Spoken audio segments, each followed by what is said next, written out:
Hello, I'm Larissa with Remax Palace Verdes. Hi, I'm Mike Bjork with First Cal Mortgage, and welcome to the South Bay Market Reports. Thanks for joining us. Today's topic is for the investors. Just the basics of it, we're not going to go in too much details. And please do forgive us, we're not professional speakers. We're over here just to give you a couple of advices to educate you so you can make an informed decision.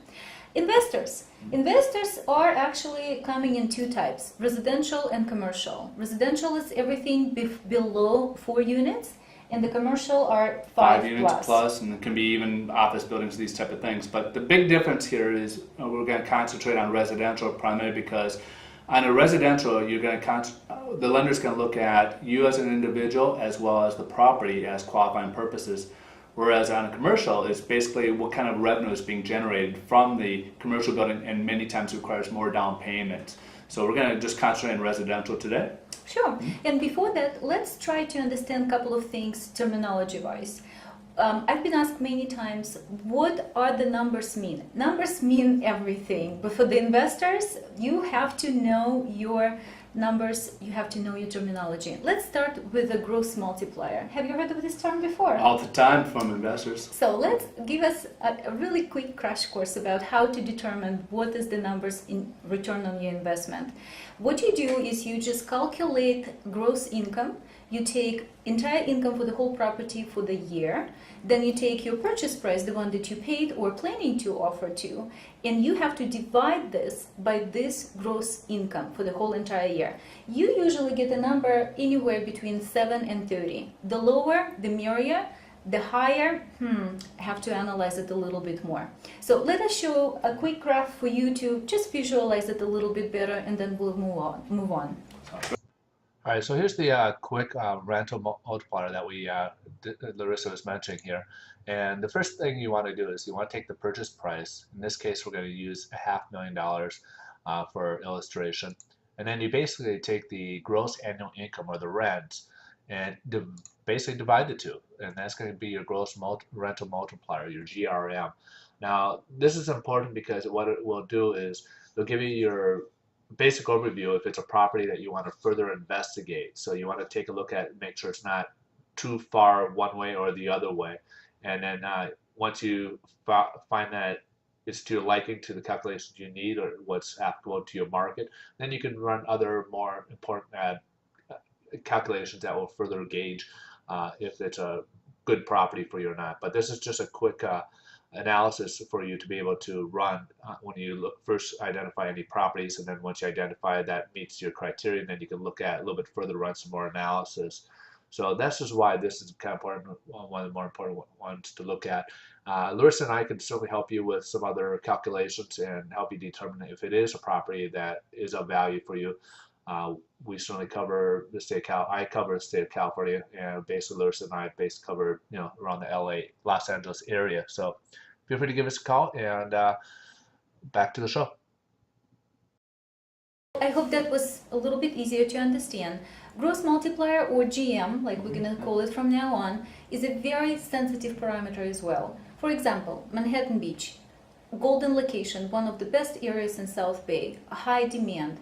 Multiplier sometimes between 25 and 42. That's how high it is. So on the investment like this, the lenders usually require what? Higher down payment? Usually higher down payment, but they're going to really look at you. So it depends on how much, if you want negative cash flow, because I don't recommend negative cash flow, but it's going to be you as a personal qualifications. If you're at negative cash flow, that's coming out of your pocket, and you may want to consider either more down payment or different location in this type of scenario. Right. So for the location, you have to be most likely in negative unless you're coming with 50 or plus % down payment.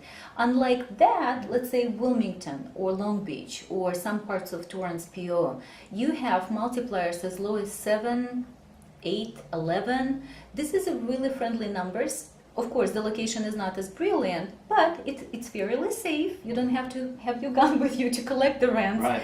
But at the same time, you're enjoying enormous amount of comfort versus flow of your money every single month. If you're owner-occupied, that's another thing, I guess, right? Yeah, exactly. If it goes owner-occupied, one of the things you can do is utilize a FHA loan. And with FHA loan, they look at two different ways. from 1 to 2 units, they're going to look at you as an individual, allow you to put down as low as 3.5% down payment. Whereas if you do it 3 to 4 units, they're going to look at what's going to determine the down payment is the other 2 to 3 units is going to be required to make your monthly mortgage payments, your taxes, and insurance. So we call that PITI. So that means your principal, your interest, and your taxes and insurance. So long as the other 2 to 3 units cover that, that will determine how much money you need to put down for 3 to 4 units with FHA. Again, numbers mean everything for the investing. Now, I want you to be really careful and differentiate between the areas in South Bay. If you are planning to be owner-occupied on the units below 4, you have to make sure that you where either the building is rent control versus not. All beach cities, including Torrance, Palos Verdes, El Segundo, are not rent control environment. Lanita is not rent control, by the way. Oh, okay. Right, so San Pedro, Wilmington, everything that goes east and north of those areas, they are rent control. What that means for you as investor and owner-occupied, lots of different things. Sometimes not very pleasant, because in order to move into one of the units as an owner-occupancy, you have to ask the tenant to leave, unlike if it's in Torrance or in any non-rent control environment, you just have to give them 60-day notice unless they are under lease obligations, and then they will vacate. With the rent control, it's getting very tricky because most likely you will need to comply with the current code. You mostly have to negotiate something for the tenant to leave, and that's a lot of money. It's thousands and thousands of dollars that you have to pay them off in order to vacate the property. So please be careful with that. I think. And another touch on that is basically what you're going to look at is if it's underneath the Los Angeles city city code, there's parts of Torrance that actually fit into that on the very edge there, and you kind of want to be careful of that. So that's kind of a rule of thumb. Another thing is to watch out. I believe the age of the building, if it's 1979 or older, kind of falls into it. But the newer properties, I believe, do not fall underneath that. Excellent point. Right. Thanks for reminding to mention that. All right. So again, call us. Make sure that you are aware of your options and know what you're doing in terms of the tenant, landlord, owner relationship, because sometimes it might be really tricky. Now, let's talk about money. Yeah. Money. In terms of the net income versus gross income, sometimes my clients get really excited when they see, oh my goodness gracious, my PITI, principal, interest, tax, and insurance, coming really close to what my income, gross income for the month is making. You need to understand, gross and net usually differ by 25-30%. So you really have to recalculate your numbers, make sure that you're not in negative per month. Otherwise, it would be quite risky. Yeah, I mean, that's where a lot of people got in problem these last wave we had, because what they would do is some of these people would come in with 100% financing, go negative cash flow, and what happened was when the market started turning the opposite direction, they were basing everything on appreciation.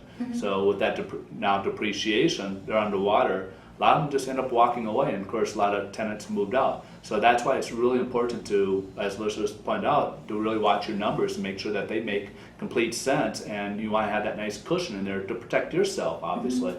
And again, you never can be more careful than more careful. Make sure that maybe it's not even 30%, maybe a little bit higher, 33%, 35%, whatever you can afford, but you just positive that you're not going to be under the water because the maintenance issues or some lawsuit, God forbid. There are a lot of things that you have to be aware of and protect you and your investment. It's one of the most important ones in your life, so please treat it very carefully. For any questions about this or any other topic related to real estate, investments, purchases, and refinancing, lending? Yeah, we talk about refinancing. Just a new guideline came out from Fannie Mae, June 28th, where what they're going to do is, for those investors who want to go in and buy a property, let's say these REOs, to entice their offer to be accepted, all cash, they can go ahead and refinance the very next day. The reason why that's a big deal is because typically if you came in, paid all cash, that money's tied in that property for at least 6 months before they can refinance. Now you can cash out the very next day, get your money back sooner, recoup some of that money back sooner, and maybe buy more properties. So that's going to be an important new guideline that Fannie Mae just released within the last month. Good point. Well, anyhow, we are always open for any of your questions or comments or suggestions. So by all means, please call us at 310-387-1414. And 310-694-3544. Thanks for joining us, and we'll see you next time. Have a great day.